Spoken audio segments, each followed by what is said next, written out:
Hello. Hello जी। हाँ जी सत साहिब। सत साहिब जी, भगत जी, सत साहिब। सत साहिब। मैं जी दिल्ली से बोल रहा हूँ। जी बोलिए। आज पौंदा जी बोल रहे हैं ना? हाँ जी हाँ। अच्छा अच्छा। तो मैं दिल्ली से बोल रहा हूँ सर, सोनिया विहार से। जी। हेलो। हाँ जी बोलिए भगत जी। सोनिया विहार से बोल रहा हूँ मैं। जी और मुझे करीब मैंने 2000 इस मार्च में मैंने नाम लिया था। जी। यहाँ दिल्ली से ये मुंड का आश्रम है ना यहाँ, हम्म। यहाँ से लिया था। और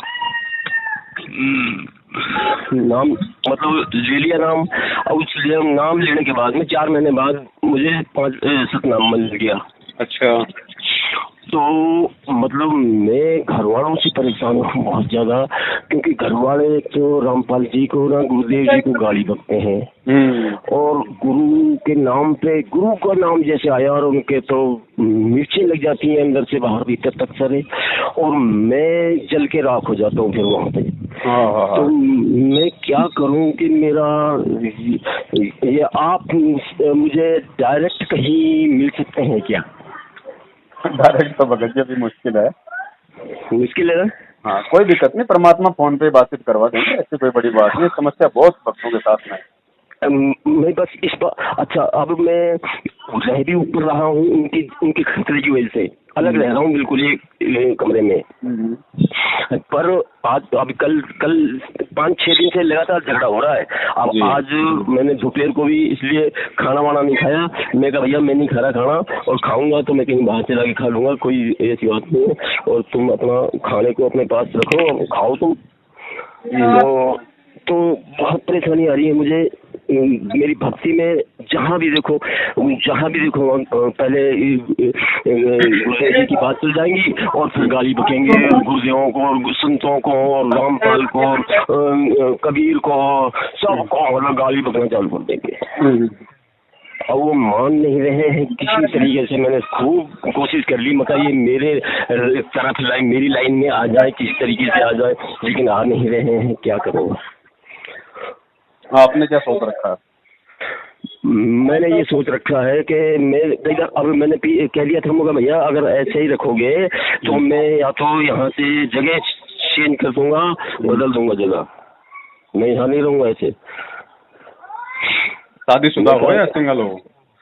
शादीशुदा है। पत्नी तो ज्यादा परेशानी कर रही है। अच्छा। पत्नी है, बच्चों को तो मैं समझा लूंगा, बच्चों की कोई परेशानी नहीं है। बच्चे उस पत्नी के पीछे है सारे, बहू बेटे जो है वो पत्नी के पीछे है। अच्छा। तो वो परेशान, बहुत ही ज्यादा परेशानी हो रही है। और क्या बताऊं, बस मैं देखो मेरा कई दफे ऐसे जी करता है मैं उड़ के और गुरुदेव जी के चरणों में जाके बैठ जाऊं, लेकिन क्या करूं?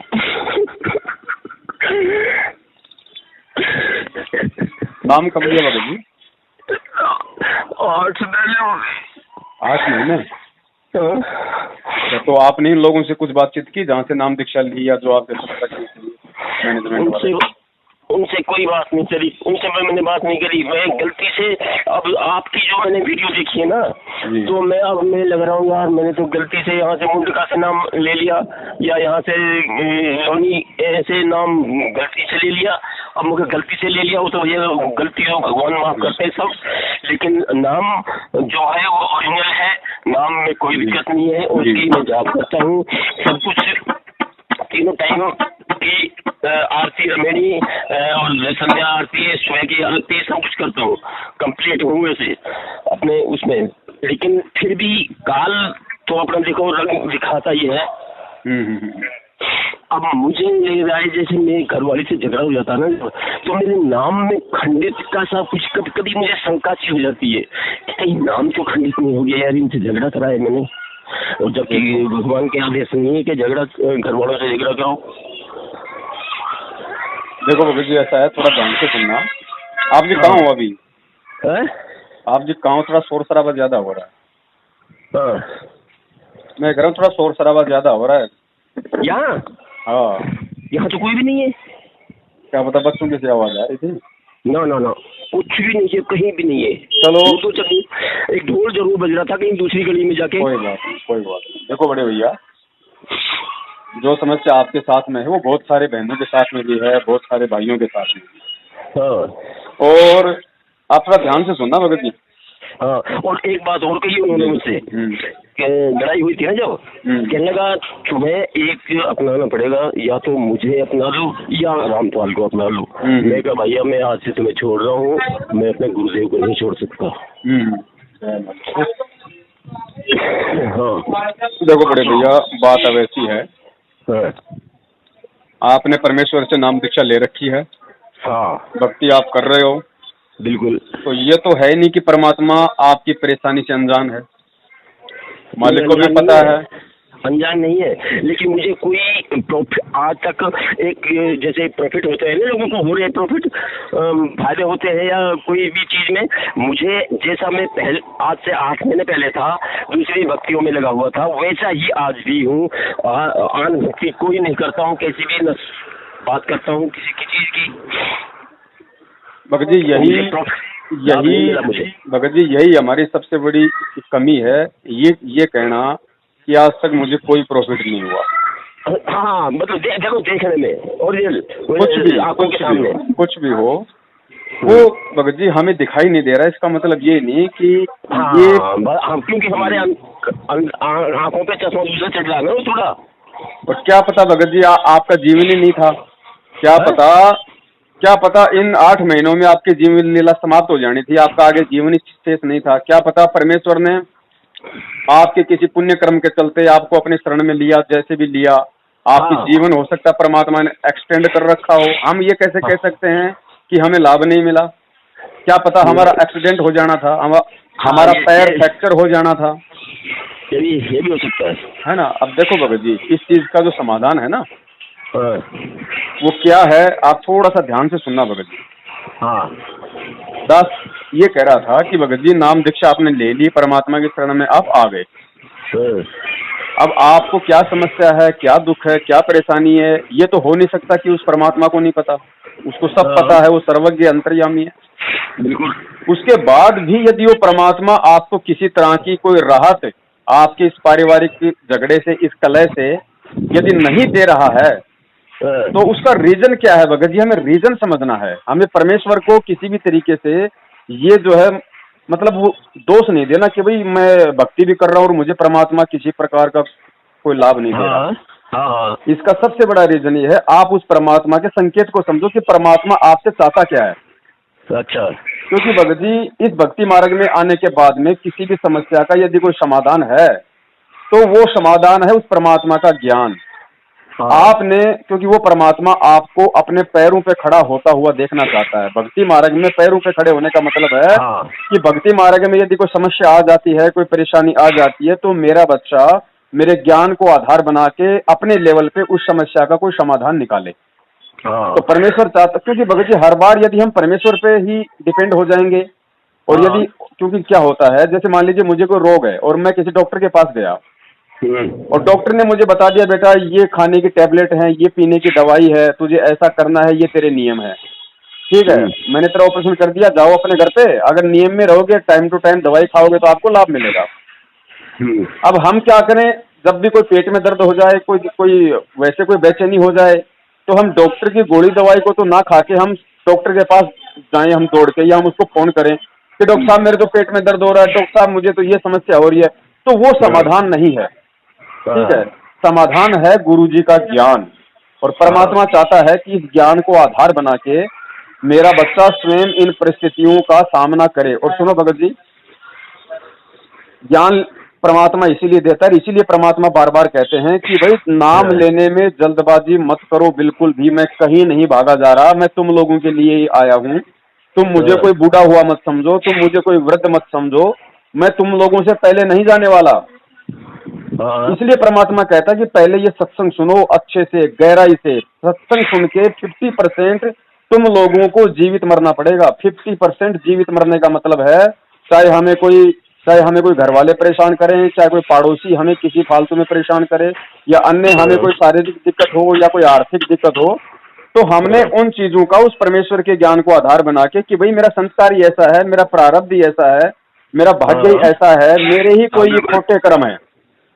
अगर कोई आर्थिक परेशान है तो उसको ये समझना पड़ेगा, और ये हकीकत भी है कि भाई मैंने कभी पिछले जन्म में दान पुण्य नहीं किया, जिस कारण से आज मुझे इस जीवन में भगवान की शरण मिलने के बाद भी आर्थिक परेशानियों का सामना करना पड़ रहा है। दूसरी बात, आपका जिस औरत के साथ में संस्कार है, जो आपकी पत्नी रूप में आपके साथ में है, और यदि आपका उसके साथ में झगड़ा हो रहा है, वो आपको परेशान कर रही है, तो भगत जी जाहिर सी बात है ये हमारे पिछले संस्कार हैं भगत जी। हाँ बिल्कुल, है ना, क्योंकि बिना संस्कार के यहाँ कोई गाल पे भगत जी चांटा भी नहीं मार सकता, कोई तू भी नहीं बोल सकता। तो इन सभी चीजों का निराकरण भगत जी हमने परमेश्वर के ज्ञान से करना पड़ेगा। एक बात बताओ भगत जी, जिस समय परमात्मा धना भगत को मिले, धना भगत की कहानी सुनी है? धना भगत को जिस समय वो परमात्मा मिला, उनको नाम दिया, उनको ज्ञान दिया, भगत जी उस समय तो परमात्मा ने इतने सत्संग भी नहीं सुनाए होंगे जितने कि आज आप और हमारे को सुनने को मिल रहे हैं। क्योंकि धना भगत के समय ना तो कोई मोबाइल था, ना कोई टीवी था, ना कोई ज्ञान गंगा थी, है कि नहीं? परमात्मा भी उनको बार बार नहीं मिला करते थे। आप और आसपास में ऐसा कोई भगत भाई भी नहीं था जो भाई वो परमात्मा की वो चर्चा कर सके। वो मूल ज्ञान भी परमात्मा ने खोल के नहीं बताया था जो आज आप और हमको बता दिया। भगत जी उस धन्ना भगत की औरत को देखो, जो अपने पति के सिर पे, जो औरत अपने पति के सिर पे तुम्बा मार सकती है, आपकी पत्नी ने तो ऐसी हरकत नहीं की होगी अभी तक। बस करी नहीं, करी नहीं ना, नहीं करी ना, लेकिन वो धना भगत की कहानी परमात्मा ने क्यों सुनाई? क्योंकि उसके साथ तो ऐसा हो गया था। धना भगत ने क्या किया भगत जी? वो घर छोड़ के भगा क्या? अपनी पत्नी के साथ में वापस वो लड़ा क्या? वो झगड़ा क्या? उसने क्या किया? उसने अपने गुरु पे विश्वास किया और अपने गुरु के ज्ञान को आधार बनाया कि भाई मेरा गुरु कहता है कि कबीरा आप ठगाइए और न ठगिए कोई, आप ठगाए सुख होत है और ठगे दुख होय। कबीर आवत गाड़ी एक है, उल्टा होय अनेक, कहे कबीर न उलटी और रहे एक की एक। ये कहानी भगत जी ये किससे परमात्मा ने क्यों सुनाए? इसलिए सुनाए कि ये समय है कलयुग, और इस समय जीव के इतने कर्म बिगड़े हुए हैं। कभी उसका बेटा उसको परेशान करेगा, तो किसी का बाप परेशान करेगा, तो किसी का जो है पति परेशान करेगा, तो पति अपनी पत्नी को परेशान करेगा। तो उन परिस्थितियों का हमने किस तरीके से सामना करना है, कैसे हमने अपने गुरु के ज्ञान को आधार बना के हमने सहनशीलता दिखानी है। और जब भगत जी हम सहनशीलता दिखाएंगे तो गुरु जी ने क्या कहा? गुरु जी ने वो राजा और वो जो लकड़हारा था, लकड़ी मर्चेंट, आपने वो कहानी सुनी है परमात्मा की सत्संग? परमात्मा ने कहा कि जैसे विचार हमारे होंगे एक दिन सामने वाले के ऑटोमेटिक वैसे हो जाएंगे, उसको बदलाव आ जाएगा, ऑटोमेटिक आएगा। लेकिन उसके लिए हमने थोड़ा संघर्ष करना पड़ेगा, हमने सहन करना पड़ेगा। आप चुप रहो, आपकी भक्तमती जो भी कुछ आपको बोले, आपकी पत्नी कुछ भी आपको बुरा भला कहे, अगर आपको वो घर में आरती नहीं सुनने देते, अपनी मोबाइल में कान में लगा के सुन लो, अपनी कहीं बाहर घूमते घूमते सुन लो। घर में अगर आपको ज्योति नहीं लगाने दे रहे तो कोई बड़ी बात नहीं, परमात्मा की अपने मन मंदिर में लगाओ, ठीक है। और जिस समय मान लो फिर भी यदि वो आपको कुछ बोलती है तो भगत जी वो था ना, परमात्मा ने वो कालू झीमर की सुनाई ना हमें कथा, कि कालू झीमर को जब ज्ञान हुआ कि भाई मैंने तो एक नकली साधु बनने की एक्टिंग की थी, राजा मेरे आगे 7 असर के सोने की डाल गया, अगर मैं असल में साधु बन जाऊं तो क्या हो जाएगा। तो भगत जी उस दिन के बाद उसका मन नहीं लगा मछलियां पकड़ने में, वो अपने गुमसुम रहने लगा। अब वो औरत बोली भैया गुमसुम क्यों बैठा है, काम धंधा कर, बच्चे क्या तेरे को खाएंगे? वो बोला भैया मेरे से तो मछलियां नहीं पकड़ी जाती, मैं तो अपना भक्ति करूंगा, अपना भजन करूंगा। तो 5-10 दिन तो उसकी औरत उसके पीछे लगी रही। जब वो कुछ नहीं बोला, वो बोले वो अपनी गर्दन नीचे कर ले, चुपचाप वो बोल बाल के रह जाए।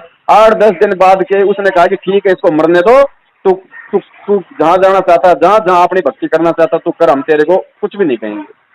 तो भगत जी वो क्यों हुआ? परमात्मा ने कहा कि अगर वो कालू झीमर भी अगर उसके सामने हो जाता, अगर उसके सामने उसको गालियां बकता, उसके जैसा हो जाता, तो वो जिंदगी में नहीं सुधरने वाली थी। तो एक पक्ष को झुकना पड़ेगा, तब परमात्मा दया करते हैं। फिर समर्थ हमारे साथ में है, परमात्मा को कोई मजा थोड़ी आता भगत जी ये मतलब ये डांस देखने में हमारा। लेकिन वो नाम देके ज्ञान देके परमात्मा ये भी तो देखता है कि भाई इस भगत को अगर थोड़ा बहुत भी अगर मेरे पे विश्वास होगा तो मैं इसको लाभ दूंगा, तो मैं सामने वाले की मैं उसकी बुद्धि फेरूंगा। तो भगत जी भक्ति में है मेन ज्ञान, और इसीलिए परमात्मा कहते हैं कि नाम इतनी जल्दी लेने की कोई जरूरी नहीं है भाई, मैं कहीं भटके नहीं जा रहा, 2 महीने बाद ले लो, 6 महीने बाद ले लो, लेकिन तब तक उससे पहले ज्ञान सुनो, सत्संग सुनो और सत्संग को आधार बनाओ। तो ये जल्दबाजी में नाम लेने की सारी ये प्रक्रिया भगत जी, क्योंकि हम गुरु जी के सत्संग इतने सुन नहीं पाते, सत्संग ना सुन पाने के कारण हमारे अंदर वो धैर्यता, वो विवेक हमारे अंदर आता नहीं, तो फिर उसी का ये नतीजा होता है सारा। दीक्षा तो मैंने किताब पढ़ के ना सत्संग सुन के जब जाके ली थी वैसे, लेकिन अब मुझे यहाँ घर में सत्संग सुनने को नहीं मिलते, क्योंकि सीडी पे मुझे सुनने नहीं देते ये लोग। अच्छा यूट्यूब पे कभी कभी आता है तो यूट्यूब पे सुन लेता हूँ कभी बस। हाँ तो देखो भगत जी, सत्संग होता है, कोई जरूरी नहीं है कि 7:30 बजे जो टीवी पे आता है वो ही सत्संग है। अरे सत्संग अपने मोबाइल में 24 घंटे में कभी भी सुन लो, यूट्यूब पे लाखों सत्संग पड़े हैं परमात्मा के। या तो किताबों में भी सत्संग लिखे हुए हैं, तो वो भी सत्संग ही है। आप किसी भगत से बात कर रहे हो, दास से बात कर रहे हो, ये भी अपना सत्संग ही हो रहा है। हम किसी आसाराम की बात थोड़ी कर रहे हैं। बिल्कुल बिल्कुल, ये भी सत्संग है। परमात्मा सत्संग का मतलब होता है जिससे हमें दृढ़ता आए, जिससे हमारे अंदर हमारे गुरु के प्रति विश्वास पैदा हो। घर वाले नहीं सुनने देते, कोई बात नहीं भगत जी, रात को सोओ, अपना कान में लीड लगा के चुपचाप सुन लो, किसको सुनाई दे रहा है। कहीं बाहर जा रहे हो, कहीं अपने खेतों में जा रहे हो, कोई और काम के लिए जा रहे हो, वहां सुन लो परमात्मा के। चलते फिरते कैसे भी सुन लो, कोई बैठ के सुनने की जरूरत थोड़ी है। तो कहने का मतलब भगत जी, हर परिस्थिति में, क्योंकि हम हैं भगत, हमें परमात्मा ने ज्ञान दे दिया और वो है जगत, उनके ऊपर है काल का प्रभाव। और गुरु जी कहते हैं अगर तुम उनके सामने बोलोगे, हाथापाई करोगे, तो भाई 751 का मुकदमा उसी समय तैयार हो जाएगा, मेरा कोई रोल नहीं है फिर। परमात्मा कहते हैं मैं रक्षा उसकी करूंगा जो मेरी मर्यादाओं में चलेगा। मैंने कहा कि आवत गाड़ी एक है, उल्टा होए अनेक।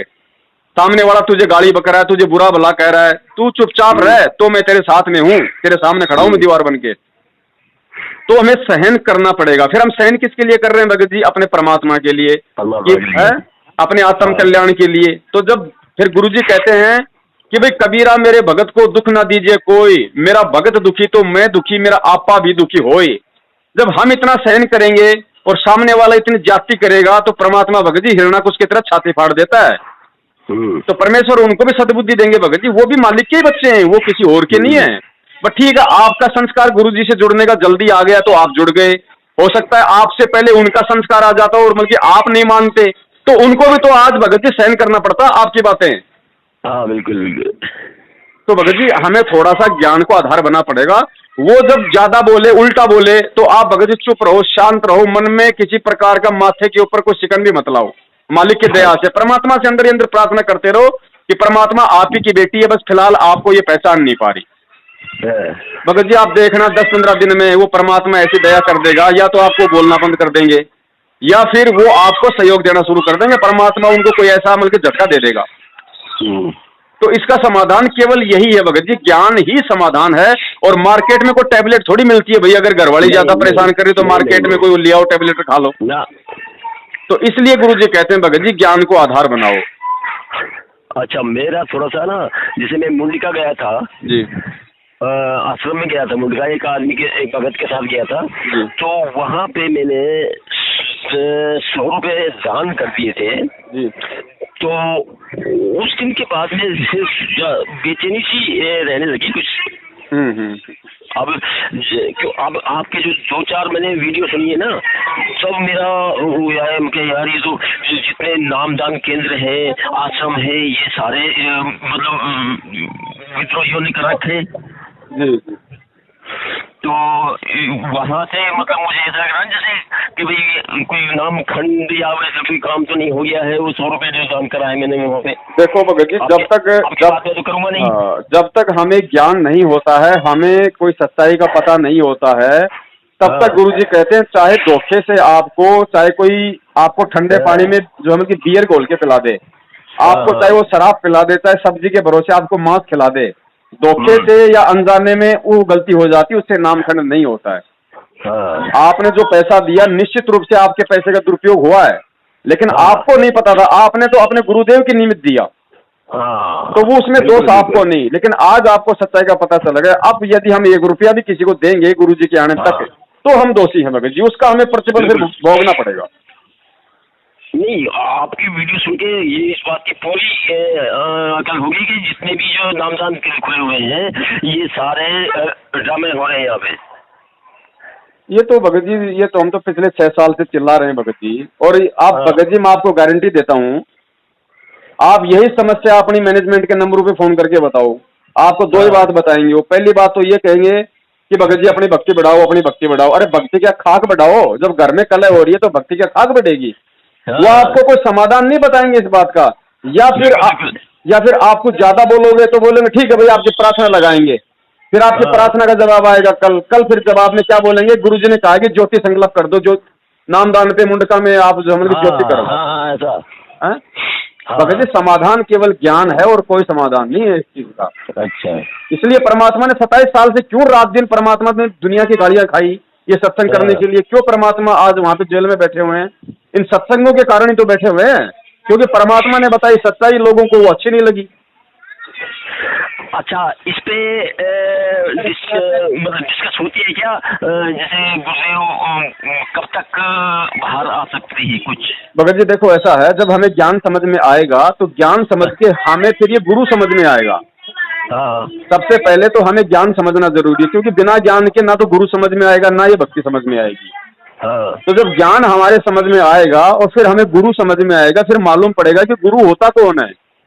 गुरु कोई सामान्य इंसान नहीं है, गुरु कोई इंसान नहीं है। गुरु कोई आप और हमारी तरह कोई माँ के पेट से आया हुआ या कोई वैसे कोई साधारण मनुष्य नहीं है। वो दिखता हमारे जैसा ही है, लेकिन वो गुरु नहीं है। अगर हमारे जैसा होता तो फिर हम भी आज भाई उनके जैसे होते ना, हम भी आज उनके जैसे ही होते। जितना उनमें धैर्य, संतोष, विवेक, सहनशीलता, सारी दुनिया के धर्मशास्त्र खोल दिए, पाखंडियों को चैलेंज कर दिया, कोई सामने नहीं आ रहा। अगर हमारे जैसा होता तो ये काम तो हम भी कर देते पहले। अरे हम तो अपनी औरत से इतने दुखी हैं और वो परमात्मा पूरी मतलब दुनिया उसके पीछे लग रही है, फिर भी वो किसी को जो मतलब थोड़ी भी वो टेंशन नहीं ले रहा। तो हमारे जैसा नहीं है गुरु। गुरु हमारे से असंख्यों लाखों गुना आगे है, बड़ा है। ठीक है, तो हमें जब समझ में आएगा कि हमारा गुरु कौन है, हमारा गुरु स्वयं भगवान है, परमात्मा है, तो भगत जी परमात्मा के विषय में फिर जीव आकलन नहीं लगा सकता कि परमात्मा जेल से आएगा कब और वो गया क्यों है। अब वो तो उसकी मौज है। हमें उसने जीने के लिए, हमें उसने इस भक्ति मार्ग पे चलने के लिए, जीने के लिए जो चीज देनी थी वो दे गया, मंत्र दे दिया, ज्ञान दे दिया। अब हम मर्यादा में रह के अगर हम इस मंत्रों का जाप कर रहे हैं, सत्संग सुन रहे हैं, तो सोचो हम उस गुरु की सेवा कर रहे हैं। अच्छा, और जब अब एक बात और मुझे बता दो,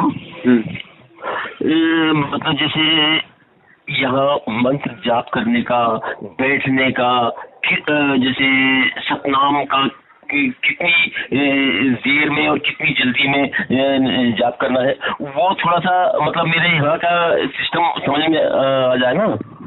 भगत जी कोई सिस्टम नहीं है। गुरुजी कहते हैं ये सहज भक्ति मार्ग है। इसमें जबरदस्ती कोई सांस को लंबा नहीं खींचना, कोई सांस को अंदर नहीं लेना। सामान्य तरीके से हमें जो श्वासें आती हैं उनके साथ ही, जैसा गुरुजी ने बताया है, नाम को ऊपर नीचे करना है। तो अजपा जाप है ना ये तो? हाँ, तो अजपा जाप है, लेकिन गुरुजी ने बता दिया ना, अजपा जाप इसलिए कहते हैं कि उसका जाप नहीं करना। जो गुरुजी ने जो विधि बताई है आपको, जिस तरीके से सतनाम के सुमरण की, बस सामान्य तरीके से हमें उसी तरीके से करना है। बस इसमें कोई बैठ के करना, कोई अगरबत्ती लगा के करना या कोई ध्यान लगा के करना, ऐसी कोई जरूरत नहीं है कि किसी प्रकार। ऐसा नहीं करता हूँ कुछ भी जी। बस पूजा के बारे में, यहाँ बैठने के बारे में ही पूछना था, मंत्र के बारे में कैसे करना है, कैसे बैठना है, या टाइम ऊपर नीचे थोड़ा सा हो जाएगा। कोई टाइम नहीं है इसका, कोई टाइम नहीं है, कोई टाइम, मंत्र का कोई टाइम नहीं है। आरती का जरूर परमात्मा ने जो उसमें लिखा भी हुआ है कि सुबह की आरती रात के 12 बजे से लेकर दिन के 12 बजे तक कर सकते हैं।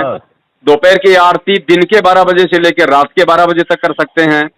शाम की आरती शाम को सूर्यास्त के समय से लेकर रात के 12 बजे तक कर सकते हैं। बस कैसे भी कर लो, उठते बैठते, खाते नहाते धोते, जैसा आपको समय लगे। ट्रेन में जा रहे हो ट्रेन में कर लो, बस में बैठे हो बस में कर लो, खेतों में घूम रहे हो खेतों में कर लो, काम करते करते कर लो। स्पीड से धीरे या थोड़ा सा तेज या आराम से? ना बिल्कुल। भाई गुरुजी कैसे आरती करते हैं? गुरुजी गुरुजी वीडियो में करते हैं ना, वीडियो बना हुआ ना आरती का। हाँ, तो गुरुजी कैसे करते हैं वैसे हमें करनी है बस।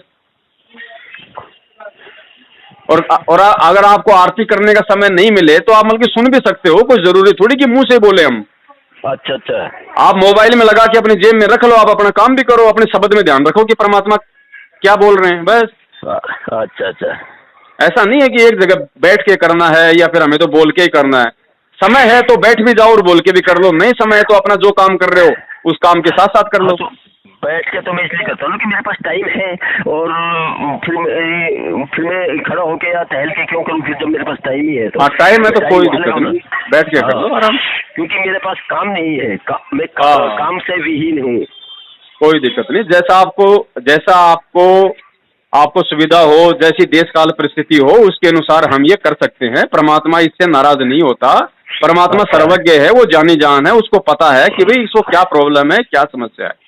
हाँ। इसलिए परमात्मा ने सहज भक्ति मार्ग बताया ये। बिल्कुल बिल्कुल। हाँ, और थोड़ा सा भगत जी देखो, भगत जी हमें आधीनी तो लानी पड़ेगी भगत जी, क्योंकि हम भगत हैं और वो जगत है। हाँ। वो बिना ज्ञान के कुछ भी हरकतें कर सकते हैं, लेकिन हमें अब परमेश्वर ने ज्ञान दे दिया। भगत जी हमारे बाप ने ऐसे वो एग्जाम्पल दिए हैं। एक बार अपने गुरुजी हरियाणा के चिड़ी गांव में सत्संग करने गए थे। अच्छा। तो सत्संग करके वापस लौट रहे थे, मारुति 800 कार थी, 2-4 भगत थे साथ में। तो जिनके घर में सत्संग कर रहे थे उनका कोई लड़का था, उनको अच्छा नहीं लगा। तो उसने अपने रिश्तेदारों को बुलाया कि भाई इस रामपाल को तो अच्छे से सेट करते हैं। तो गुरुजी सत्संग करके वापस जा रहे थे, रास्ते में उसकी बुआ का लड़का आ गया लेके गाड़ियां 2-3 मस्टंडे लेके। अच्छा। गुरुजी की गाड़ी को वहीं रुकवा लिया। ड्राइवर के हाथामारी करी, गुरुजी को गालियां निकाली, सबको नीचे उतारा। गुरुजी को बुरी भली सुनाई जो नहीं सुनानी थी। परमात्मा से उसने कान पकड़ के उठक बैठक निकलवाई अपने गुरुजी से कि कान पकड़ और उठक बैठक निकाल, और आज के बाद इस गांव में नहीं आएगा, नहीं हाड़ पैर तोड़ देंगे। गुरुजी ने उठक बैठक निकाली, कान पकड़े और बोला भाई आज के बाद इस गांव में नहीं आऊंगा। हाथ जोड़ के गुरुजी वहां से चलते बने। भगत जी हाथ जोड़ के कान पकड़ के उठक बैठक किसने निकाली आपको पता है? उसने निकाली, उस संत रामपाल जी महाराज जी ने निकाली, जिनके विषय में कहा है कि जिसके आधे बाल के ऊपर भी पूरी सृष्टि नहीं है। तो भगत जी हमें क्या शिक्षा लेनी है हमें उन बातों से, जब वो समर्थ होते हुए? अरे हमारे पास तो कुछ भी नहीं है, अरे 2 आदमी आके हमें कुछ उल्टा सीधा कहें तो हम तो डर जाते हैं कि भाई मैं अकेला ये दो, और वो तो पूरी दुनिया से फूंक मारे तो उड़ जाए मालूम नहीं पड़े। और उसने वो 2 कौड़ी के जीव जो ऊँट के मुंह में जीरे के समान भी नहीं दिखाई भी नहीं दे, उनके आगे परमात्मा ने और कान पकड़ के अपने विधान के अनुसार है कि संत ना छोड़े संतता, चाहे कोटिक मिले असंत। कि साधु कभी अपनी साधुता नहीं छोड़ता, जिसको ज्ञान हो जाता वो दुनिया चाहे उसके साथ में कितना ही बुरा करे। भगत जी मंसूर के साथ में क्या हुआ? मंसूर को बांध के उसके हाथ काटा, उसका पैर काटा, मंसूर ने किसी को गाली तक दी? केवल वो परमात्मा का नाम लेता रहा, अनल हक अनल हक। भगत जी मीराबाई के साथ में कितनी ज्यादती हुई, क्या मीराबाई ने किसी को उल्टा कहा है? तो भगत जी हमें एग्जाम्पल परमात्मा ने क्यों सुनाए, क्यों इतना ज्ञान दिया? और उस मीराबाई से और मंसूर से ज्यादा तो आज हमारा गुरु सहन कर रहा है। हमारे गुरु नित्य नए एग्जाम्पल बना रहा है। 2006 में जेल हुई, कितनी बार भगत जी रिमांड हुआ? 2014 में जेल हुई, भगत जी कितनी बार रिमांड हुआ? भगत जी क्यों सहन कर रहा है? हमें क्या बताना चाहता है, क्या संदेशा दे रहा परमात्मा? कि जब तक तुम्हारी ये अकड़ नहीं जाएगी तब तक परमात्मा तुम्हारे नजदीक भी नहीं है, चाहे तुम कोई सा भी नाम ले लो। बिल्कुल बिल्कुल बिल्कुल। तो सहन करना पड़ेगा भगत जी। जब गुरुजी सत्संग करते थे, गुरुजी कहते हैं जब मुझे ज्ञान हुआ, जब मैं सत्संग करता था तो मेरी घरवाली आश्रम के बाहर खड़ी होके मतलब उल्टा सीधा बोलती थी कि बन गया यो बाबा। और जब सहा गुरुजी ने, तो फिर बाद में परमात्मा ने दया करी, उनकी भी समझ में आई। तो गुरुजी ने एग्जाम्पल क्यों दिए भगत जी? तो थोड़ा सा भगत जी हमें उस परमात्मा, जब वो कुछ बोले उसको बोलने दो, आप अपने गुरुजी का ध्यान लगा लो, परमात्मा के शकल की तरफ ध्यान लगा लो, मालिक के चरणों में ध्यान लगा लो, मालिक की तरफ अपना चिंतन रखो कि परमात्मा आपकी बेटी है। अब मैं कहूं तो मैं किसको कहूं, ये भी तो आपके बच्चे हैं। बस भगत जी एक बात बताओ, अगर किसी MP MLA की औरत अगर हमें 2 गालियां निकाल दे, कुछ उल्टा सीधा बोल दे, तो हम लोग डर के हमारे हम लोग चुप रहते हैं ना? कि यार MP है, MLA है, यार ये तो बहुत कुछ, ये कल को बल्कि पुलिस में करवा देगा, जेल करवा देगा हैं। तो ये सोच के चलो कि मेरी जो पत्नी है वो मेरी पत्नी नहीं, वो दुनिया के सबसे बड़े MLA की बेटी है, वो संत रामपाल जी महाराज जी की आत्मा है। तो ये हमें थोड़ा सा भगत जी मतलब धैर्य लाना पड़ेगा अपने अंदर, इस तरह से सोच के। और है भी वास्तव में, क्योंकि वो भी उसी की आत्मा है, और हमारे बाप से बड़ा कोई MP MLA नहीं है। तो इस तरीके से भगत जी ये ज्ञान को आधार बनाना पड़ेगा। और आपके साथ जो समस्या है ना भगत जी, ये ज्यादातर भक्तों के साथ में क्यों है? क्योंकि ये मैनेजमेंट वाले क्या करते हैं, इनको सिर्फ नाम दिलवाने से मतलब है, रिकॉर्ड बनाओ कि हमने इतने भगत बना दिए, हमने इतने भगत बना दिए। बिल्कुल। टूट कितने रहे हैं, छोड़ कितने रहे भक्ति, उनसे लेना देना नहीं। इन्होंने तो लिस्ट बना ली 5 लाख 6 लाख, बस नहीं ये समझाते नहीं है नाम दान देने के बाद में कि भाई ऐसे करना है, कोई सत्संग बताए या कुछ करे, ये कुछ कहते नहीं, बस नाम दान दिया और चलो जाओ। भगत जी ये कॉल एजेंट हैं, ये नहीं समझा सकते, ये समझा तो दें लेकिन इनके अंदर वो समझ ही नहीं है। ये समझा कहां से देंगे भगत जी, क्योंकि इनके पास में वो समझ नहीं है। तो भगत जी आप इस तरीके से ना थोड़ा सा परमात्मा से प्रार्थना, फिर भगत जी बार बार परमात्मा से प्रार्थना करते रहो कि हे परमात्मा दया करो मालिक, मैं तो अकेला इस संसार में के अंदर फंसा हुआ हूं परमात्मा, ना तो मैं घर छोड़ सकता। क्योंकि भगत जी घर छोड़ना भी कोई समाधान नहीं है। गुरुजी ने भी घर में रह के भक्ति करी है। घर वालों, गुरुजी ने क्या कहा कि मैं सब मेरे विरोध में, माँ बाप मेरे विरोध में, बेटा बेटी मेरे विरोध में, पत्नी मेरे विरोध में, भाई मेरे विरोध में। महेंद्र का इंटरव्यू सुनो, गुरुजी के भाई का इंटरव्यू सुनो, वो तो खुद कह रहा है कि मैं तो गुरुजी को यहां तक कह देता कि मेरे पास मत आया कर, अपने बच्चों की सेवा करो, नौकरी करो, यही सबसे बड़ी भक्ति है, मेरा समय खराब करते हो। कहां नहीं सहा परमात्मा ने, फिर भी परमात्मा उनको समझाता रहता था। तो भगत जी जब वो परमात्मा यहाँ पे एक भगत का रोल करते हुए जब हमारे लिए इतने उन्होंने एग्जाम्पल दिए, उदाहरण कोड किए हैं, तो हमारे लिए तो किए भगत जी, तो हमने भी उसी तरीके से चलना पड़ेगा। और परमात्मा फिर सद्बुद्धि देता भगत जी, वो भी मालिक की आत्मा है, आज नहीं तो कल। क्योंकि देखो भगत जी आना तो सबने शरण में है। परमात्मा कहते हैं ना कि सकल सृष्टि परवानी को हुई, घर घर में होगा बोध विचारा। तो जब उसका समय आ जाएगा तो वो कुछ नहीं फिर उसकी बस की बात है भगत जी। जैसे चुंबक लोहे के पास आती है तो लोहे की बस की बात नहीं, वो तुरंत चिपक जाती है।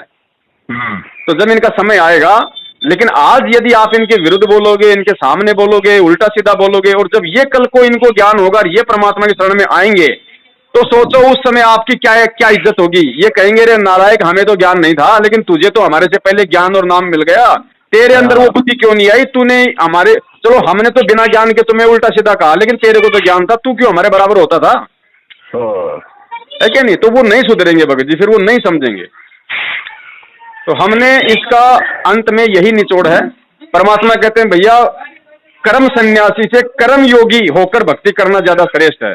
कर्म योगी मतलब अपने घर में रह के अपना काम धंधा करते हुए। अब आप घर छोड़ के भी चले जाएंगे तो भी दुखी कौन होगा? वही परमात्मा की आत्मा दुखी होंगी, और परमात्मा की आत्माएं दुखी होंगी तो आपको भगत जी सुख कहां से मिलेगा? तो आपने घर में रह के ही, और ये परमात्मा से आप प्रार्थना करते रहो, आज नहीं तो कल भगत जी आप देखना, ऐसी बात नहीं है भगवान आया हुआ है पृथ्वी पे। हम किसी पत्थर की पूजा नहीं कर रहे जिसको मतलब घंटी बजा बजा के मतलब सुनाना पड़ेगा। वो अंतर्यामी है, वो जब हमारे अंदर कोई पीड़ा होती है ना तो तुरंत उसके दिमाग में घंटी बजती है ना। तो परमेश्वर भगत जी दया करें, थोड़ा सा धैर्य रखो, बहुत जल्दी ये दुनिया पलटने वाली है भगत जी, सबका विचार पलटी खाने वाले हैं। जैसे ये कोरोना आया, सबने मास्क लगा लिया ना, किसी ने ड्रेस से लगाया तो किसी ने अपनी सुरक्षा के लिए लगाया, तो ऐसे ही भगत जी परमात्मा ऐसा खेल खेलेगा, पूरी दुनिया को ये भक्ति का मास्क लगाना पड़ेगा, चाहे वो ड्रेस से लगाओ या चाहे ज्ञान समझ के लगाओ, तभी तो ये होगा। ये कलयुग में सतयुग आएगा, नहीं तो ऐसे थोड़ी आएगा। गुरु जेल में चेले बाहर, दुनिया मौजूदारी, ऐसे थोड़ी कोई कलयुग में सतयुग आएगा। वो समय आ गया परमात्मा का भगत जी, जब आओ 5505 तभी ये वचन मेरा होगा साचा। अब वो समय आ गया, किसी भी क्षण किसी भी समय भगत जी कुछ भी यहाँ पे परिस्थितियां बदल सकती हैं, और हम भक्तों को धैर्य की आवश्यकता इसलिए है क्योंकि परमात्मा हमारी परीक्षा ले रहा है। बस सीधी सी बात है। ठीक है भगत जी, दास थोड़ा भी काम पे है बड़े भाई। ठीक है। एक जैसे जहाँ मेरा पूजा बैठने का स्थान है ना, वहाँ पे पहले की जो जैसे भागवत गीता, रामायण या और धार्मिक पुस्तकें बांध के कपड़े में और रखी हुई है अंदर, लेकिन है उसी कमरे में। हाँ। कोई दिक्कत तो नहीं करेंगे वो? ना ना ना, कोई दिक्कत नहीं है, कोई दिक्कत नहीं, उनको रखे रहने दो। उन्हीं पुस्तकों से तो हमें जानकारी हुई है। हाँ, उन्हीं भाई असली तो देखो जानकारी तो शुरू से उनसे ही हुई है, लेकिन उनको मैंने जैसे फ्रंट है ना उनका, पीछे की तरफ को करके और कपड़े में बांध के, लाल कपड़े में और बांध के रख रखा है। बस घर में उनको कोई पढ़ता है क्या? घर में कोई उनको पढ़ता है क्या? ना। तो नहीं पढ़ता तो या तो किसी मंदिर में रखवा दो या किसी बहते हुए जल में प्रवाह कर दो। नहीं रख रहे ना वो नीचे, कोई दिक्कत नहीं, अगर कहीं उसको देने दे रहे तो कोई दिक्कत नहीं, वहाँ रखी तो रखी रहे ना, हमें क्या दिक्कत है भगत जी? अब हमें तो उनसे आगे की पुस्तकें मिल गई ना। अब हमें तो उनसे आगे का ज्ञान मिल गया, तो हमें क्या दिक्कत है? वो रखी रहेंगे तो कौन सा इसमें कोई दिक्कत नहीं भगत जी।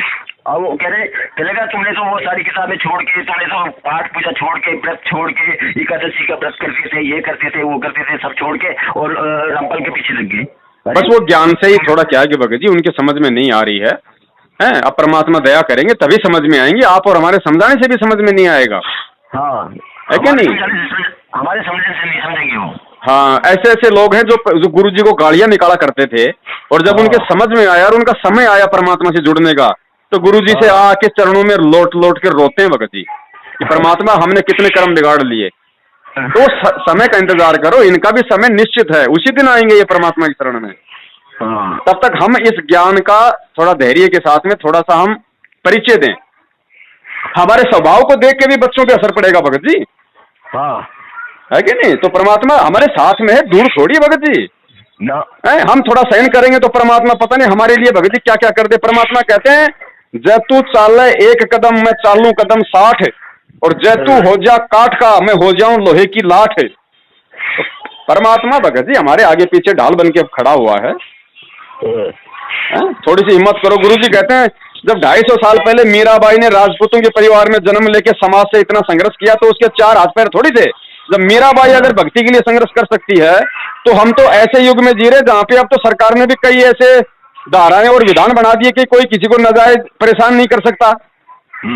तो आज तो भगत जी बड़ा आसान है ये भक्ति करना, समाज से संघर्ष करना। हाँ जी, है ना? तो थोड़ा सा परमात्मा दया करें, आप जी इसी तरीके से रहें। अच्छा, आपसे कभी कोई टाइम ऐसा आ सकता है आगे कि आपसे फेस टू फेस मिल सकूं? भगत जी गुरु जी के आने तक ना मैं किसी से मिल रहा, ना मैं किसी के पास जा रहा बड़े भाई, क्योंकि मैंने पिछले 5 साल से मैं खूब मिला, खूब गया, मैं खूब समागम किए, खूब लोगों को समझाया। ठीक है, फिर परमात्मा ने प्रेरणा की, बेटा ऐसे भागने से कुछ नहीं होगा, ये सोशल मीडिया, ये मोबाइल, इंटरनेट तुझे परमात्मा ने दिए हैं, लाखों लोगों को तू घर बैठे बैठे समझा सकता है, और समझेगा वही जिसका कोई ठीक का समय होगा, जिसका कोई संस्कार होगा। तो समझना होगा, वो तो भाई मोबाइल से भी समझ लेगा, वो तो वीडियो देख के भी समझ लेगा। बिल्कुल। अब आप और हम आमने सामने भी मिलते तो भगत जी बातें तो यही होती जो दास अब आपको बता रहा है कि नहीं? तो हमने केवल हमारे गुरुदेव के संपर्क में रहना है, गुरुदेव से संबंधित ही हमने जो लोग हैं, जिनके विचार हैं, उनसे हमें संपर्क में रहना, उन्हीं से हमें अपनी बातचीत रखनी है बस। बाकी तो ठीक, अपने सांसारिक कर्म रिश्तेदारियां सब लोग निभा रहे हैं, वो तो निभानी है, उसमें क्या दिक्कत है। ठीक है बड़े भाई, अब मेरे थोड़े कस्टमर हैं, दिक्कत होगी फिर। ठीक है जी। हाँ, सत साहिब, सत सही, सत सही, सत सही। जय हो बंदी चौड़ की। भाई जो गुरु बचन पे डट गे रकट गे फंद 84 के। भाई जो गुरु बचन पे डट गे रकट गे फंद 84 के।